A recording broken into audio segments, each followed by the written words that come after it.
Il s'est passé des trucs de fou dingue sur ce dernier challenge de dev que j'ai fait sur ma chaîne. J'ai reçu genre une quinzaine de tentatives sur Twitter de gens qui l'ont reproduit. Il y a eu la Fever Cup où j'ai demandé à 6 devs de 6 pays différents de recoder ça. Il y a eu un drama camerounais à ce propos, je vais vous en parler dans cette vidéo. Et enfin il y a eu un malade mental qui s'est dit que ce challenge n'était pas suffisamment compliqué comme ça et qu'il allait le faire lui-même en 2 heures en rajoutant une contrainte complètement impossible. Incroyable, ça m'a fumé le cerveau. On va parler de ça dans cette vidéo.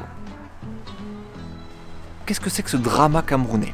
Et bien parmi toutes les personnes qui avaient refait ce challenge, il y avait un Camerounais du nom de Hélène, un mec super chouette, super cool, que j'apprécie bien sur les réseaux sociaux. Il avait refait le challenge de son côté et il l'avait mis en mode open source, en mode ben voilà, regardez c'est le résultat de mon travail. Quoi qu'il arrive, quand moi je suis allé sur Fiverr et que j'ai missionné des développeurs à travers le monde entier, j'en ai pris un qui était camerounais. C'est lui qui m'a proposé le plus grand tarif de tous. À la base, il m'avait demandé 150 $ pour faire le truc. Au final, j'ai négocié un peu pour ramener à 100 parce qu'il y avait vraiment une trop grosse disparité avec les autres candidats de la Fever Cup. Tout le monde m'avait demandé moins de 100 € et lui, il était à 150 $. Donc je lui ai dit non, mec, vas-y, on va faire 100 $. Il a accepté et il m'a délivré le truc. J'ai review son travail, je lui ai filé 15 sur 20. Il a la 3ème place du concours. C'était pas mal, bravo, grand bravo à lui, c'est cool. Pour 100 €, c'était honnête. Sauf qu'un tout petit peu après que la vidéo de la Fever Cup soit sortie, le premier Camerounais, Hélène, sur Twitter, m'a contacté. Il m'a dit Benjamin, j'ai un problème. Le code que le Camerounais t'a envoyé pour la Fever Cup, c'est exactement mon code. J'ai fait mais non, qu'est-ce que c'est que cette histoire? Et en fait, du coup, Hélène a mené son enquête de son côté. Il a été demandé au Camerounais qu'est-ce que c'est que ce bazar. Et le mec lui a répondu tout à fait honnêtement, oui, je suis tombé sur ton code quelques semaines avant la demande de Benjamin Code. Ça matchait parfaitement à la mission, donc du coup je l'ai réutilisé tel quel. J'ai changé 2-3 petits trucs, mais je l'ai réutilisé, ouais, voilà.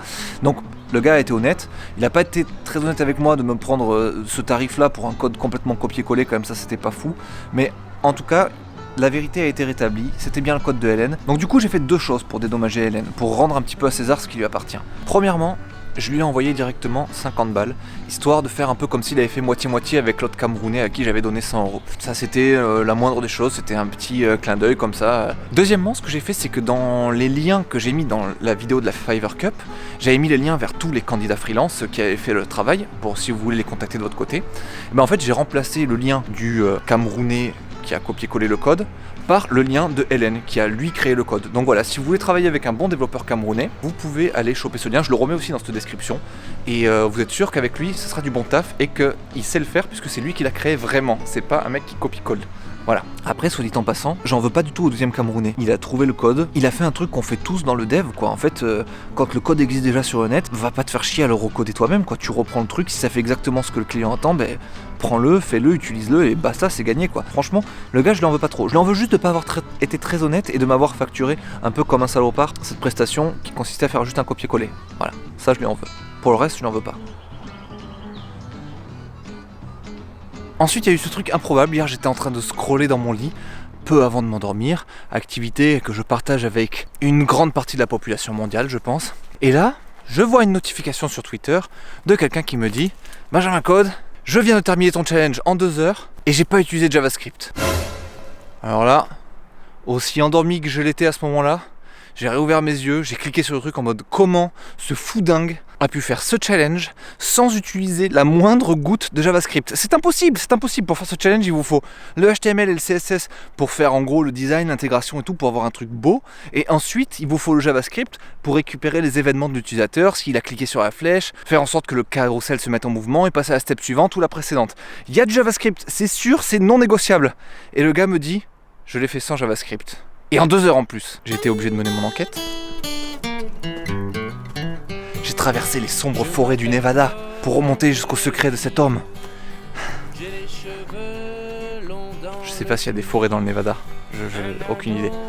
En tout cas, je suis pas dans le Nevada. Je suis à Malaga. Première semaine de grisaille que je rencontre à Malaga. Il y a des nuages tout le temps. C'est infernal. J'ai pas l'habitude. Je suis démuni. Du coup, je fais une petite rando là. Mais bon, ça a un certain charme quand même de faire ce genre de rando. Donc, je suis d'abord allé vérifier que le mec c'était pas un mytho, qu'il était pas en train de me dire des cracks. Je suis allé sur son code pen, le JS était vide, et la maquette fonctionnait. Merde. Du coup, j'ai dû inspecter un petit peu le code, voir comment ça marchait. Et en fait, c'est très smart. J'ai pas pu m'empêcher de le contacter pour parler un petit peu de son exploit. Bon, mais par contre, Vincent, qu'est-ce qui te prend de faire ce truc en full CSS et pas utiliser JavaScript? Ça rime à quoi? Pourquoi tu fais ça? En fait, c'est juste un défi, tu vois, un petit challenge que je me lance. Je me suis dit, autant pas faire comme tout le monde, se démarquer un peu et puis voir jusqu'à où on peut pousser la techno, quoi, voir ce qu'il est possible de faire et pousser le CSS dans ses derniers retranchements. Et j'ai l'impression que c'est mission accomplie. Ah bah là, je suis plutôt content.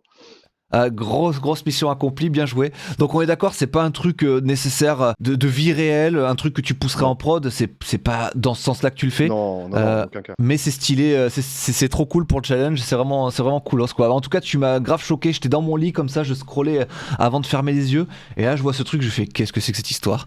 Et je clique, et effectivement ça marche nickel et tout. Donc un énorme félicitations, bravo à toi, ça tue. Allez sur sa chaîne Twitch, rejoignez-le parce qu'il a plein de projets super cool dont il m'a parlé là pendant cette vidéo, des trucs de jeux vidéo en CSS, des trucs de repimper les sites un peu moches qu'on se tape en France comme le Bon Coin. Refais impo.gouv s'il te plaît. Ah non, impo.gouv ils ont progressé, mais refais les sites. C'est un peu mieux, ouais. C'est un peu mieux que jadis, mais on continue d'avoir des sites dans l'institution qui sont éclatés au sol. Franchement, si tu peux nous faire des belles masterclass là-dessus. Eh ben on essaiera de faire ça sur une soirée, le temps de quelques heures, voir jusqu'à où on peut pousser le truc, ouais. Merci beaucoup pour ton temps. Merci à toi, merci beaucoup. Salut. Donc Willem, développeur giga passionné, c'est super intéressant ce genre de gars, il adore se lancer des petits défis. Allez checker sa chaîne Twitch, je pense qu'il y a beaucoup à apprendre en regardant un gars comme ça coder. Quant à nous, on va se laisser ici, il faut que je rentre chez moi.